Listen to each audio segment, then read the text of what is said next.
noticed high smuggling in used clothes, alcohol, cosmetics. These are some of the items that come on top, even though we have seen others that are being smuggled into the country.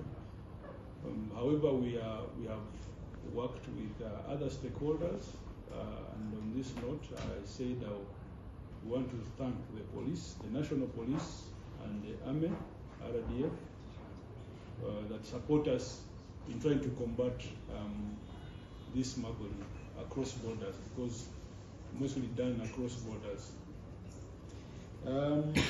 Measures, again, I said, one, use of information. Use our intelligence to gather information on those smugglers. That's number one. To continue working with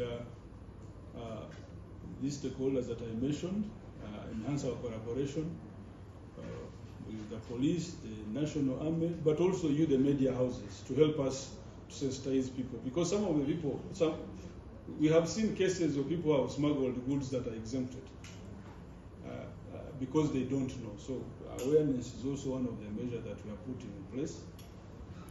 And we are also looking at introducing technology in customs to ensure that at least we detect some of these smuggled goods.